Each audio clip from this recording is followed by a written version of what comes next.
hero's limits, and if you want to play a hero that you can really push to its full potential and play around those sort of risky situations, Morphling, this is sort of the next step from the Bloodseeker, right? You know, you've got to be prepared to see Picard's juggling around his HP, his agility to a perfect balance. Yeah, it really is exactly that, right? Those are the two highest volatility heroes when you're just trying to push the limits this top. So the setup for the kill here. Fly with the chase down. Fairy Fire's there from Matthew, but a few more hits of the Battery Assault will get the job done for EG. First blood for Fly. It's picked up at 4, and they will find Panda. They should get Panda here with a rebound stun. Oh, it's actually still got the Fairy Fire, and in fact with that, he will manage to get out alive. Salva the ready as well. Panda able to stick around. Still got 2 mangoes to play with. Top lane, set him onto Fly with the stun and the hex. He got the Battery Assault off though. He's able to put a stop there. So the Starbreaker of Sacred, Fly up to the high ground in time. Last hit, not enough to take him out. And now Arteezy, he might be able to line up some kills himself. Looks towards the Dawn. Sacred might look for a neutral deny, and he's not going to get it. Arteezy able to get the last hit in time. Try for a play here between the two of them. I like this. Smoke up from the mid, and they're going to head straight towards the top lane. Not before EG's already there themselves, though. Both supports flying crit, ready to start setting up the play. Sacred will get the hammer out. Able to pull himself away, but Arteezy closing in upon him. The TP's coming in, and now Dark Margot with the 2-man avalanche. He's going to look for the toss back, finds it onto Crit. Stun now from Matthew onto Arteezy. They're able to lock down the SF, take out 2. Beautiful. Maybe even more hit. Panda still has the slow hit applied to Fly, but backups in terms of Arbed. Arbed, see if we can get some kills in return off the back of this Rolling Thunder. Good angle onto Panda, but there's 4 heroes here, and Arbed cannot try and pressure for more. He has to back away, not able to turn around this fight and find anything in return there. It's just the Thunder style, right? We saw last game, tons of nukes on every single hero. This time it's very similar. Abed. He's going to step up. Got the solar. They got the Hex into the stun. He's dead. A quick catch there from Thunder as Arbed not prepared for that move at all, or maybe feeling that Crit would somehow be able to bail him out, but of course no options were there for Crit to be able to save Arbed. Thunder, they'll now step up for more. Fly stepped into the river. They'll pick up both kills. And at the same time, bottom lane, it's actually Picard's that's threatening Nightfall. As with the static link and the adaptive strike, Nightfall, he's so close to dying here. Not quite a minute. He's going to have Plasma Field in a second. The mana's putting up Picard. Oh my god! It's not enough to kill him yet. He's still trying to push up, but the TPs are coming in. Picard, he gave it his best shot. He nearly gets it there, but he won't. EG able to punish him. I mean, what a play. He was going to go for that kill in every possible universe they could ever be. I mean, that's still so nice because of Nightfall. Like, he actually rebought his raindrop charges earlier, and that's actually the thing that allows him to live because of this overchase. Raindrop protects from that plasma field, all the little things. Picard tries to push the limit, gets punished. Seconds, and Sacred will be ready to back up any sort of move they make around the map, and indeed, in sync with that, they'll look to make the smoke play. They've got to set up. They've got more than enough burst for anybody. They've got all the ults. I mean, top lane, EG, smart move from them to get aggressive onto Sacred. He's the one that provides the global backup. If they take him out, there's nobody that's able to bail him out. Nightfall knows. He's like, wait a minute, nobody reacted top. Oh god. And he knows he's going down here. Yeah, they'll throw out the ults. We'll see Matthew holding back the finger. Wants to make sure that he's got that at the ready. No need to farm unnecessary stacks at this stage. It's a long cooldown level 1. You make sure you have that for the next kill. We'll see if this catches out Sacred again. I mean, once more, EG, they know at this stage you make the moves towards the Dawn. That's the cleanest thing they can do. Reveal. In lane, Dark Margot will indeed find the jump. Onto the Marcy.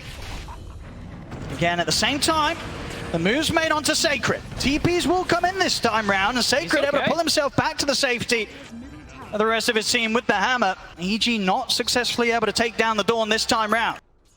Finger not at the ready. Might need one more follow-up. They do have the Solar Guardian if they want to call for it. And Nightfall does show. Yep, they know he's in it. Dark Margot. Yeah, they're going to use it. Able to get in with a jump. And of course, once they get that opening stun, so much follow-up to make sure there's more than enough time to keep them in position, allows Sacred to connect with the ultimate and get whatever pick-off they look for here. It's so fast the way they're moving. It feels like they're just constantly smoking and just swinging across the map. Just first they were top, now they're bottom within like 2 minutes afterwards. EG trying to get back them, trying to find Picard. See what they can get underneath this tower. I mean, they know that there's no Dawnbreaker able to head over and help out Picard. Panda, he walks in. He did see that ward, it looked like for a quick second. They're gonna go for him. See if Thunder want to do anything about this. It will take a bit of time to take Panda down. He's still In fact, if they can take him down at all, they can't. Panda able to walk away. Thunder, they'll happily take the fight that EG try and poke for us. Once again, EG attempting to make these moves, but just not quite able to get that catch onto Thunder as they wish for. I mean, do you imagine if EG once this BKB's done on Nightfall, will they look to try and force a fight? See top lane Matthew.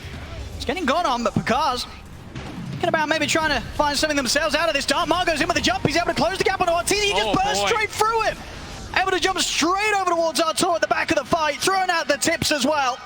That is massive cause for concern. I mean, he's able to just almost one-shot him. Look how huge his tiny is. He's got an Echo Save and the Brigand's Blade. It's so much damage from the combo once he gets on top of them. It's very fragile. Nightfall, as you mentioned, the BKB, they're going to have to try to force something big with it. Some type of fights, because things, even though it's only a 1K gold lead for Thunder, it feels like it's starting to get quite a lot higher than that. See here, again, Margo. Able to come in from the river, get the catch onto Arbet, toss back into the Hex, the fingers at the ready, Arbet gets burst. They are just, the synergy on this team is insane right now. Maybe get in and get that opening stun. So over towards the river, then we'll get the pushback onto Sacred. Separated from the rest of us team by the cogs, but the Chain Frost is out. And Armar goes in with a jump. Finds Arteezy in the river. Arteezy not able to get off a single spell as the Shadow Fiend falls.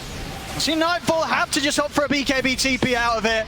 Oh, and there's no fight to be had. This is around the Roshan Thunder. They can look for this. I mean, we were saying it, Arteezy, there's just no place for him around these points of the map. He cannot turn up like this. He needs the BKB. We're seeing every single time. If Dark Margo even catches a whiff of this SF showing up, he's on top of him every single time. That was like save your buddy syndrome. Well, let's see Arbet. Arbet. He's going to try and go for the steal here.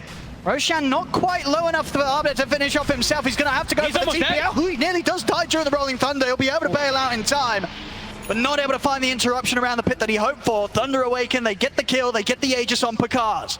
A long inevitable death. There we go. The BKB is there for Arteezy, but the same to be said for Dark Margo. He's going to have even less fear if that's even possible. He's just in. He is. Some of the jump, Nightfall immediately pots the BKB. They're just terrified of EG. There's the jump back. He's able to find the Hex onto Arteezy. The stun follow-up. A perfect jump there from Thunder causes the death of Artur behind the tier 2s. Once again, Thunder's favorite place to fight. As Crypt falls, 3 dead on EG. They're ready to go past the tier 4. Darkmar go in with the avalanche. 4 dead on Evil Geniuses, as it's just too much for them, Fog. They are just feeling themselves fully. Last 13 minutes, it's all theirs. Even since the last game, it's been all theirs too. EG, it's starting to feel like they don't really have much gas left. I mean, Thunder, they're going to keep this going. They've still got over 2 minutes left on the Aegis here for Picard. I mean, look at this. Like you said, they see Arteezy, they just immediately jump him. I mean, watch Matthew. See you later. Getting jumped, because we've seen every single team fight where Thunder's able to have some sort of information. They'll always find the opening that they need. But do they have the damage now at this point with this when they're this far behind? There's a Solar Guardian that's going to come in. They get the opening roll in Thunder. You see the ult coming in from Sacred. They didn't have enough damage. Dark Margo only gets burst down to half HP. He's ready to put the BKB turn. Takedown crit. Hookshot's there from Fly, but the heavy hits here from Thunder take him down as well. Stun, Hex locked down onto Arbet. 3 dead on EG. They want more. And Nightfall, he's up on the cliff. He'll opt for a TP out. Same to be said for Arteezy. The 2 cores will manage to escape here with a BKB TP. But again, they're just having to run. They're just having to back away. And this is not what they needed to be happening once they had these BKBs come out. They just came a little too late, and a few too many fights taken beforehand that just put EG too far behind. It seems impossible now for them to take any sort of fight against Thunder. Yeah, that was them. Like, I think they were trying to take advantage of that Sacred was dead. Maybe they can burst a hero, but he respawned right when they get the jump, has the Solar Guardian, and yeah, Dark Margo's BKB comes up like 1 second afterwards. He gets it off. Thunder just, playing to perfection, really. Extra agi and attack speed he's able to take with the Ags. Just tearing through the buildings. Nothing that EG can do to push him back here. You know that footing can't get the momentum that's enabled them to pop off as they have been in the group stage. And EG did get the first bloods that they've been like looking for, I think. I know in this game, I don't remember in the last one. Bottom Matthew. He's going to get the 2-man setup here. Next is want to follow up on a Nightfall. Sacred. It's pretty beefy, and with the finger burst onto Fly. He's going to get taken out. Arbet dies off to the side again. Nightfall and Arteezy, all they can do with their BKBs is BKB and TP out. They cannot fight them. No damage. Now they can't even kill Sacred at this point. They've gotten him in the first few of one of those fights, but yeah, he just drops the Wraith Pack. There's no damage. Go for it in terms of punishing Thunder when they go for the high ground. Matthew. He showed himself. They know he's in the trees somewhere. Matthew's going to go for the blind stun. They're still just going to chase him. The Jukes are there from Arteezy, but Matthew, he'll still be able to chase him out. Hex is there. They're on top of him with the combo. Tips once again being thrown the way of Arteezy. Godlike for Pakaz.